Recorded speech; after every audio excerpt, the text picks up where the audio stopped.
नमस्कार दर्शक बंधु ओडिया डीआरबी टीवी तरफ पुणी थे आपको स्वागत जनाऊँगी। तो आसते देखा आज सकाल टॉप न्यूज कौन रही।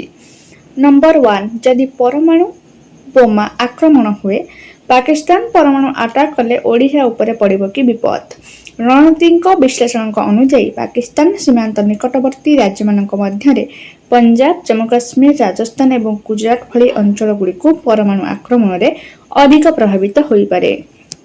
नंबर 2 3000 टंका हेबो सर्वनिम्न पेंशन खूब शीघ्र घोषणा करिपारंती केंद्र सरकार। अणसंगठित क्षेत्र में कार्यरत कर्मचारी भल खबर, कारण केंद्र सरकार कर्मचारी पेंशन योजना अंतर्गत सर्वनिम्न पेंशन को 1000 टंका 3000 टंका को वृद्धि करने को प्रस्तुत होउछंती। नंबर 3 आज तांडव रचिब कालवैशाखी वर्षा 7 जिला को ऑरेंज और 8 जिला को येलो वार्निंग। मयूरभंज केन्दुझर बालेश्वर भद्रक केन्द्रापड़ा जगतसिंहपुर और जाजपुर जिला को कालवैशाखी ऑरेंज वार्निंग जारी करा जायछि। किछि अंचल में कुआपथर सह प्रबल वर्षा हो पारे। बिजुली घड़घड़ी सह घंटा प्रति 50-60 किलोमीटर बेगर पवन बही पारे। नंबर 4 एणिकी टंका उठाण महंगा। एटीएम रे टंका उठाइबा हैला महंगा। फ्री ट्रांजैक्शन लिमिट पाई बैंक को अनुमति देला आरबीआई। मेट्रो सिटी रे 3 थर, सहरांचल रे 5 थर अधिक थर एटीएम व्यवहार कले गणिबे को पड़िबो टंका। नंबर 5 आज घर घर बुली सर्वे आरंभ। ड्रॉप आउट रोकवाक राज्य सरकार को सर्वे आरंभ। 5 तारीख पर्यंत हेबो घर को घर बुली सर्वे करिवे शिक्षक शिक्षयित्री।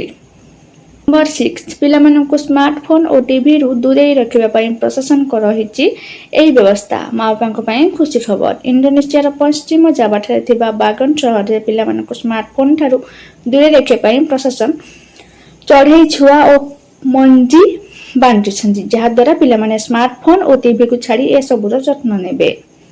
नंबर 7 अमेरिका रे बढ़ुछि महामारी H5N1 भाइरस। चिकेन खाइबा द्वारा बेपुछि संक्रमण, तेणु यह भाइरस को बर्ड फ्लू मध्य कहा जाउछि।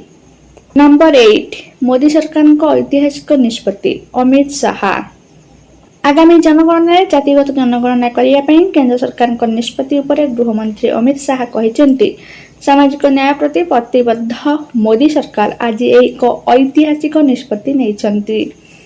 नंबर 9 आखु क्विंटाल दाम 355 टंका को वृद्धि।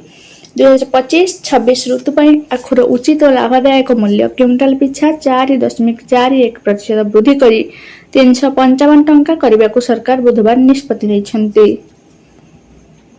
नंबर 10 बढ़िला अमूल क्षीर दाम। अमूल एवं दुग्ध लिटर पिछा 2 टंका बढ़ाई देछि। अमूल क्षीर एही वर्षर दर आज ठारू लागू हेबो। नंबर 11 काली प्रकाश पाइब सीबीएसई बोर्ड द्वादश श्रेणी परीक्षा फल। जदि गणमाध्यम रिपोर्ट को विश्वास करा जाए तेबे सीबीएसई द्वादश फलाफल 2024 आसंता काली अर्थात मे 2 तारिख रे घोषणा करा जाई पारे। नंबर 12 बड़ मेडिकल पर्यंत गड़िब मेट्रो। कटक एससीबी मेडिकल पर्यंत गड़िब मेट्रो प्रकल्प प्रसारण नहीं मंत्री देले सूचना। गृह निर्माण और नगर उन्नयन मंत्री कृष्णचंद्र पात्र एही सूचना दैछंती।